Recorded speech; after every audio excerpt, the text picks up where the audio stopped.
is a 1978 McDonald's bedsheet. Let me show you what it looks like.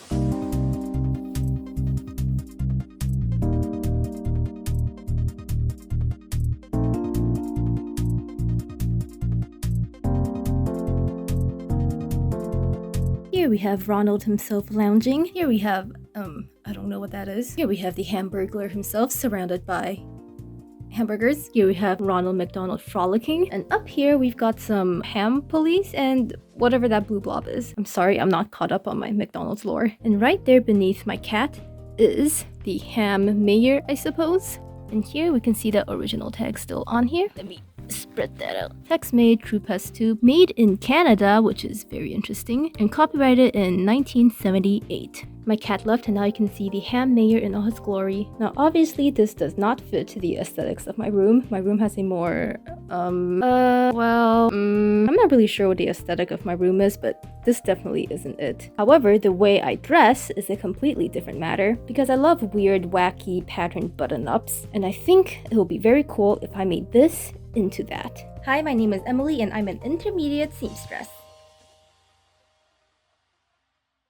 Now real quick, let's talk prices. This twin-size bed sheet I got for $3.50 at the thrift store. And aside from this, I also got this big spool of yellow yarn for $1 and a variety of red buttons that I think would fit nicely with the McDonald color theme. So all of this together is $7, not including tax and not including this cat trying to eat my thread. Not that the price necessarily means anything, but I just like to keep track of how much I spend on my projects. I just think it's something interesting to think about, and then I get to claim it as my business expense. Now for the pattern. I have a free one from Melly Sews, which I had used to make a shirt many years ago, so I knew it would fit me well. I'll link it down below. And I'm most likely going to shorten this because my body is not that long. Now, the placement of the pattern pieces are going to be of utmost importance here because I do want to show off these characters in whole as much as possible, which, can be very difficult when all the pattern pieces are split up. But I'll try my best and I'll see how it goes. Oh my god, I just realized there's a man up here. What's he holding? A cross? Is he on some kind of crusade here? A McDonald's crusade? Anyway, figuring out the placement of the pattern pieces was a very strenuous process. I wanted to use as much of the characters as possible, but I also wanted to be economical with my cuts because I definitely wanted to make at least 2 shirts with this fabric. There were many gems to be found, such as these wacky looking trees and this little fish. I didn't want any of them to get lost. To make the process more manageable, I split the front into 2 pieces so that the facing and the actual front itself were separate. And of course, anytime you split a pattern like this, you should always remember to add back the seam allowance. In my case, it was ½ an inch. And be careful not to let your cat eat it. So, guess who got caught at the scene of the crime?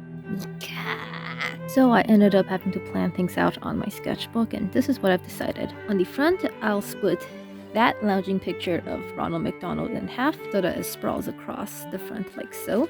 And then for the back, I will use a whole image of this Hamburglar guy, and I figured that if I use the back piece on this, it should leave enough space to use this Ronald McDonald as the front piece for a second shirt, hopefully. Every time I think about how much I need a studio that is in my bedroom to make my crafts, this is exactly the reason why. There is basically no floor space left to do anything. I can't even lay the entire bed sheet out. Ooh, one thing I forgot to say in the intro is that this bedsheet is surprisingly in good condition, especially considering the fact it's vintage from the 70s. There's no fading or substantial staining of any kind. You look at this and it doesn't really look like something that's, let me do the math, oh my god, almost 50 years. Anyway, I just think that's really cool how well this kept up.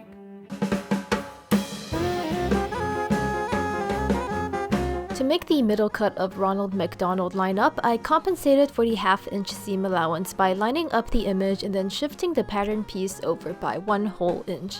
And don't let the callous attitude of the music fool you, it took me hours to place everything and have the guts to actually cut into the fabric, but this is for a good cause. Mr. McDonald will live his second life as wearable fashion. I also wanted to add a pocket to the shirt, and for that, I took a piece from this sleepwear pattern pack, which I've used to make a fancy lab coat before, and I plan to use this fuzzy blue guy as the face of it. The thing is, making a shirt isn't all that hard. The hard thing is figuring out where to put all the gosh dang pattern pieces.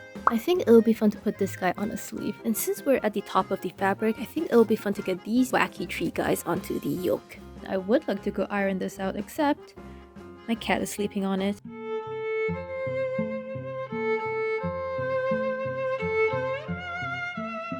These guys look so abysmal. Are they okay?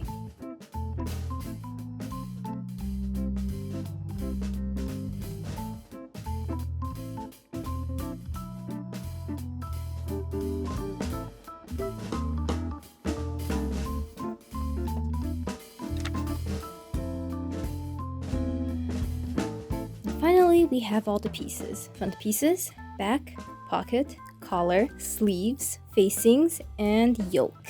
It is time to assemble. Step 1 is attaching the yoke to the back. Attaching the facings to the fronts. Hold your horses.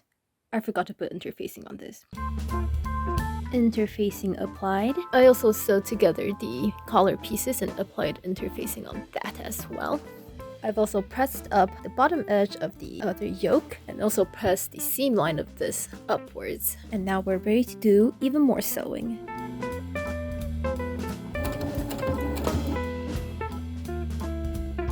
I just need to give it a good wash to get rid of these marks I made. I've ironed it and it looks really crisp. I really love how the lining up worked out. Very happy. I've also rescued the tag when I was undoing the hem, and I'm going to put it on the back of the garment, just like real clothes. Dang it, you know what I forgot? I forgot to compensate for the fact that the buttons have to overlap. Well, it's too late to change this now. Knowledge for the next time, I need to do at least a 2-inch overlap. Maybe even 3. Next, I'm going to put together the collar.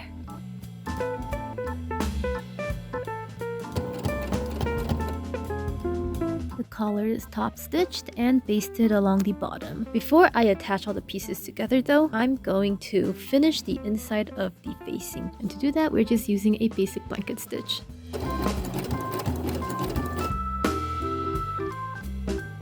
Front shoulders attach to the back shoulders.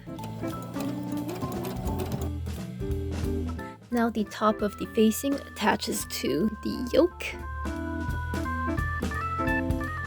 You might have noticed that I'm not actually looking at any instructions, and that's because I'm exercising my memory and utilizing my prior experience of making a shirt like this. And also the PDF is on my computer and I didn't want to go get it. I've already stay stitched the back of the neck hole, and now I'm going to notch it and then baste on the collar.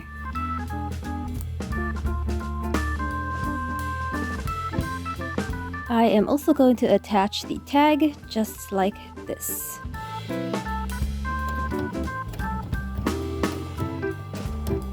After that, we are going to seal the entire neck area from facing to facing. Somehow I managed to rip the head off the pin, so that's how this project is going.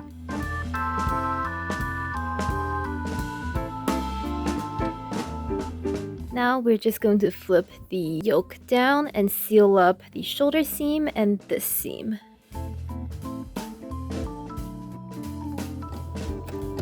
So this is the progress today, and tomorrow we're going to add the sleeves and sew up the sides and then add the pocket and hem everything.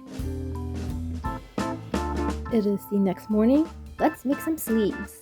I swear, every time I think I'm almost done a project, the sleeves come in with the steel chair. Anyway, I finally got this all pinned, and let's go back to the machine.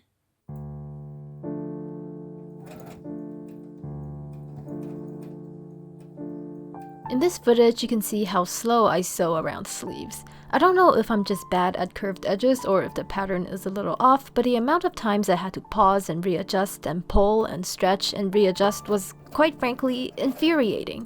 But in the end, somehow I got through all that with zero puckering, which honestly is cause for celebration. And to celebrate, I went for a nice walk in the freshly fallen snow.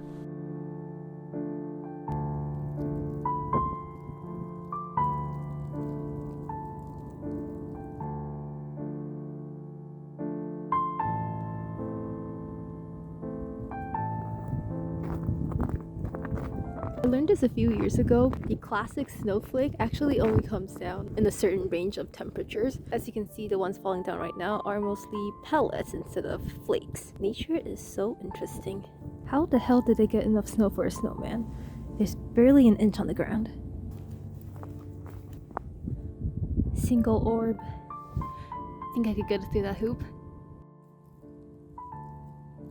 Did I stay out and shovel the snow just so I could have an excuse to be outside until the snow got bigger? Yes, but also so I could do this.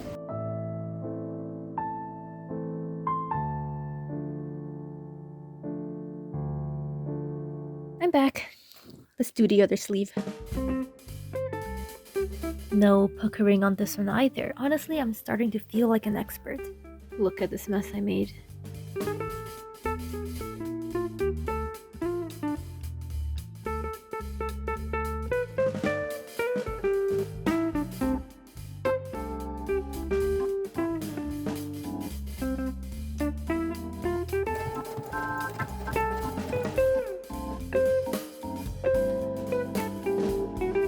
This would look good as a poncho.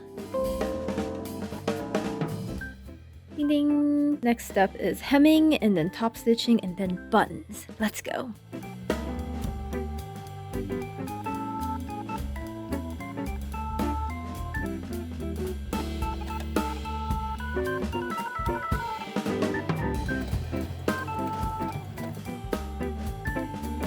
Everything is hemmed and there's no more raw edges.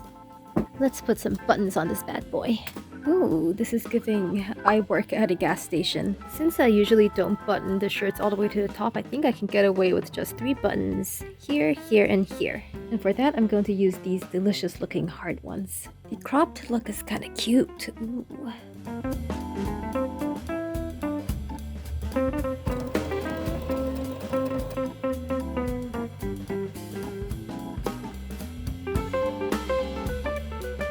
Now I just have to sew the buttons on, and that is far, far, far, far less stressful.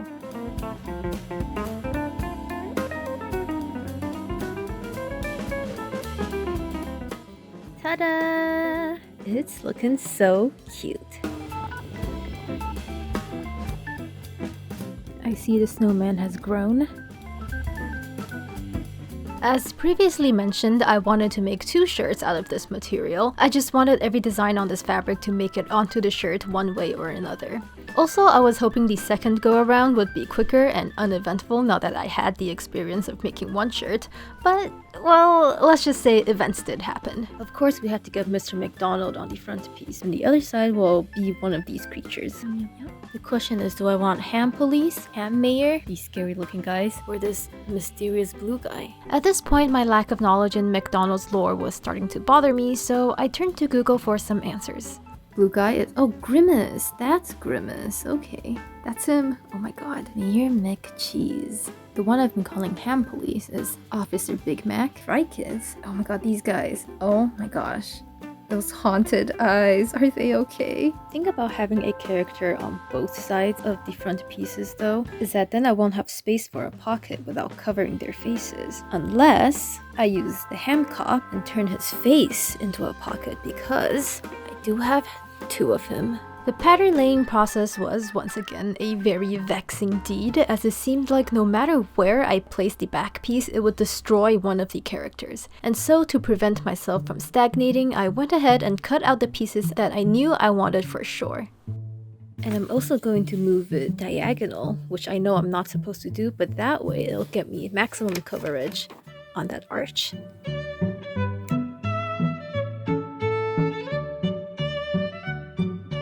New plan for the back. I could have Grimmy on one side and Mr. Mayor on the other side. His hand, holding the glasses, would get cut off, but small sacrifice. Because I realized there was no other way I could get Grimace in his entirety onto the shirt. Like, yes, I could use him as a sleeve, but that's only the top half of him. What about his feet? This is the only way I can get both of them in their entirety, well, mostly, onto the shirt. They're so close to holding hands. Now, having the back pieces split into 2 will allow me to try out a new to me form of stitching where 2 pieces of fabric interlock and simultaneously seal each other's raw edges. There is no need for bias tape, and from what I can tell, it looks much flatter than a French seam, so I'm going to try it out and see how it goes. From what I can deduce after staring at the seam for a long time, first you determine which piece you want to lay on top. For me, that's Mayor McCheese. these, and you iron the edge downwards like so, and for the other piece you iron it upwards. I'm doing a 1/4 inch. Then I match the raw edge of the top piece to the ironed line on the bottom piece and threw down a basting stitch right down the middle. Finally, let the fabric fold in the way we just ironed it and hold them in place with parallel top stitches. It just looks so professional. If any of you guys know what this type of stitching is called, please let me know. Look at these matching eyeballs in the corner. They're lurking. All the pieces are now cut out, and I can proudly say that every major character has made it onto one of these shirts. Now let's put this together and see how it looks.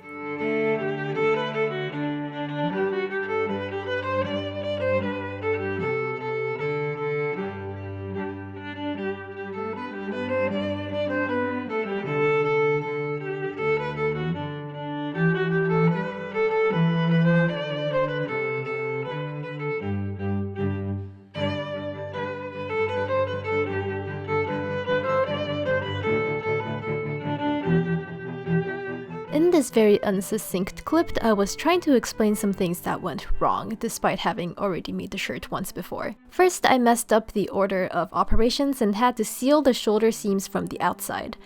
Luckily, this didn't look too obvious, although the distance between the stitches was quite inconsistent. Secondly, this wasn't really a mistake, but the sleeves were, once again, fighting me with a steel ladder. And although I did manage to get through them without puckers, the seams are not exactly flat either. Thankfully, neither of these mishaps were particularly egregious, and you probably wouldn't even notice them if I didn't point them out. Anyway, it's button time.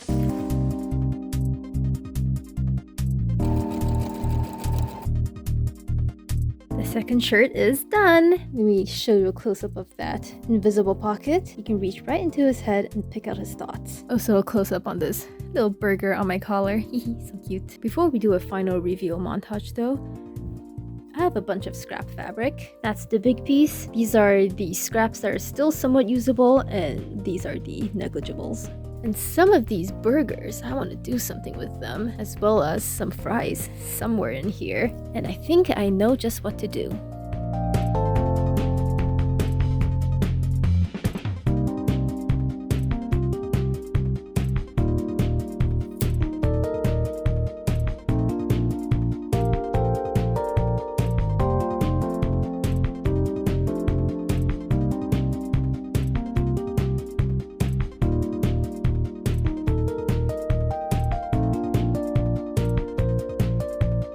These will be available on my Etsy if you would like to support me and get something in return.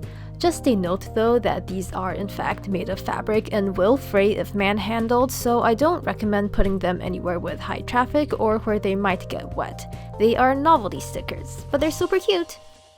And now, with all of that finished and done, it's time for the final reveal.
Look at him.